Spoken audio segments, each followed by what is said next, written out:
Hey guys, so my last video was everything to do with tuning your bow.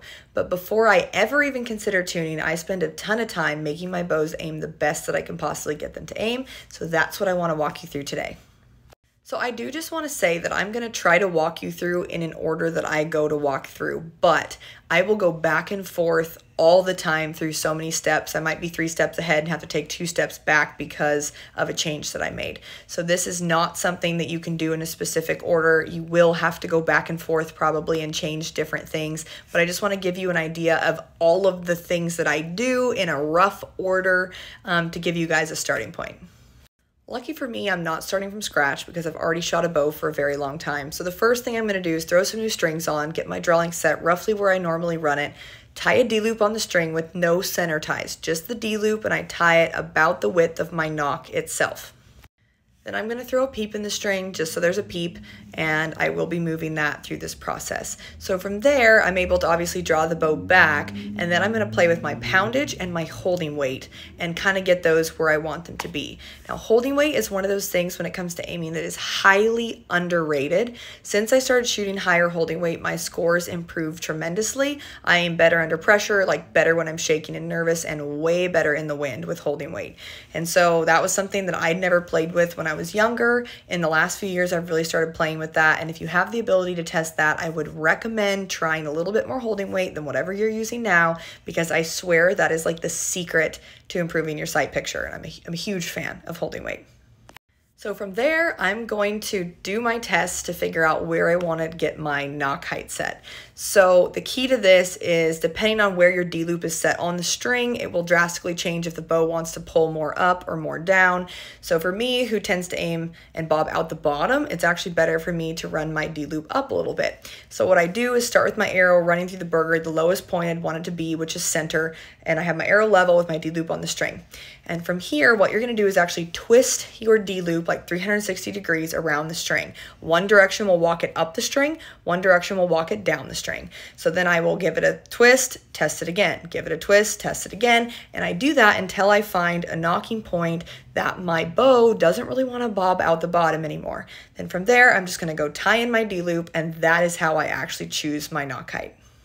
So once that's set, then I can obviously get my peep height set. Now keep in mind that peep height is actually a huge factor in how your bow aims. So a lot of people don't realize that. You could be aiming and fighting some little thing and make a minor adjustment of your peep height and it actually make your bow aim way better. So again, this is all just rough because I may have to come back to it, but then I can get my peep height set where I think it's going to be best and then move on. If you're somebody who likes to play with grip angles, this is the point that I do that. Depending on your grip angle, it can change how your bow wants to aim. So if I have access to some of those, I will try it. Sometimes I don't, sometimes I do, it just depends. But that is another step that you can add in there just to change how your bow initially wants to aim as well. So from there, I go to tiller tuning. Now, tiller tuning is basically just adding either more poundage to your top limbs or more poundage to your bottom limbs. So what I do is I test it in half-turn increments all the way up to 3 turns off, which is a lot. A lot of people are going to go, wow, that's a ton. But I do test it just to see.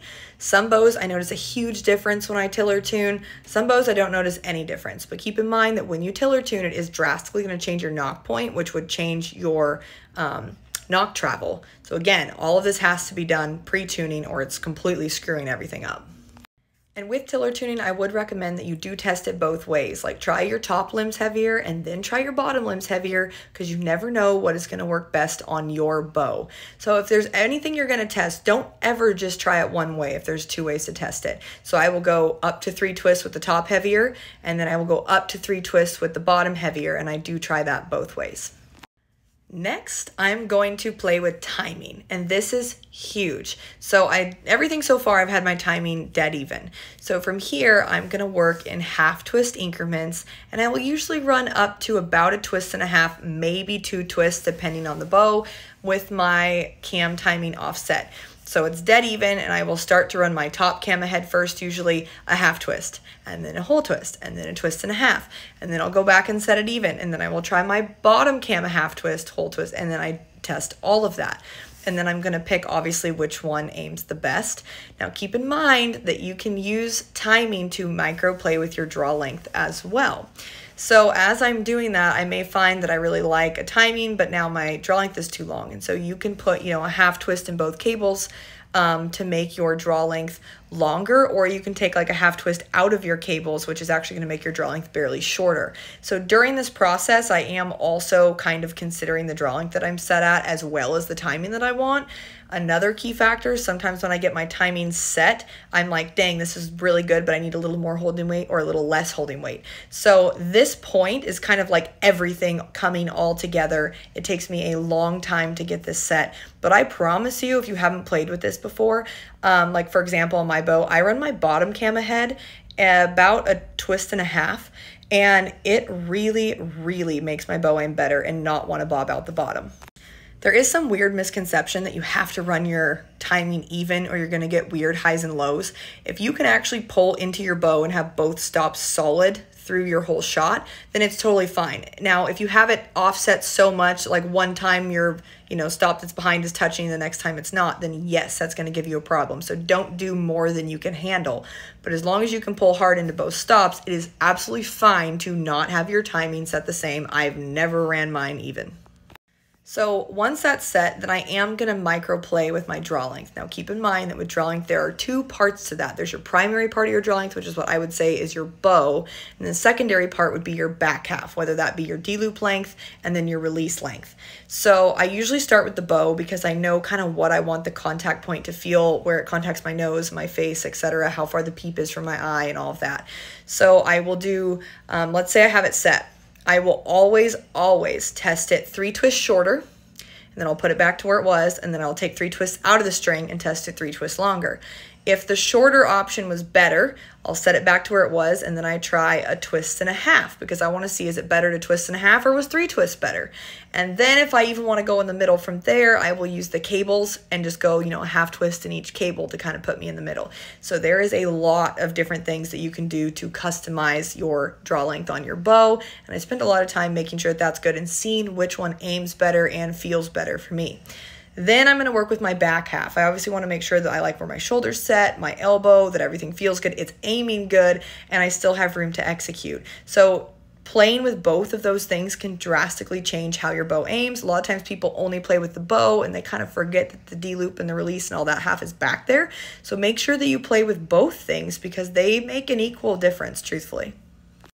Now I'm going to go to the flex guard, and I realize that all bows don't have this capability, but on my Bowtech, the flex guard has, the ability to tighten it down or loosen it. So I usually start with it all the way tight, and then I will back it off 1 turn, and then aim it, back it off 1 turn, aim it, and I go all the way up to about 8 turns, and then I walk it back up, and I will leave that set at the point that it aims best. Again, if your bow was tuned, this is drastically destroying your tune, so that's why this is all pre-tuned, and believe it or not, that really does make a big difference on these bows. It's one of those things, again, depending on the bow, sometimes I see a huge difference, sometimes it's not a lot, but I will always test it on every setup. And now I finally get to the point where I am setting up my bars. Now I will test my mounts off every possible combination on the bow. I will try like my V bars off the top, off the bottom. I actually shot it earlier this year with my right bar off the top and my left bar off the bottom. Like I try every combination to see what's going to be best. Once I kind of get my position good, that's when I'm going to start playing with bar angles. So like my V-bars, for example, I have them right now off the front. I'll test them level, I'll test them down, and I'll test them up. Whichever one's better, then I go there and then I start doing micro adjustments to kind of see which better. I may need to add weight, take weight off, vice versa, and I could make a whole other video on that. So the idea is from here, now I dive down the whole bar rabbit hole, get that set, V-bars in, out. I want to make sure my bubble's level. And once all of that is like the best that I think it can be, then I finally get to move to the last step. And that last step is setting my nose button. Now, a lot of people are going to say that doesn't actually help you aim better, but it does. And the reason why is when I'm anchoring and I'm executing through my shot, a lot of times I pull my head out of the peep. And as I do that and I lose my centering, usually my aim is not very solid either. So that nose button helps my head stay really still through my shot execution, which overall does help my aiming.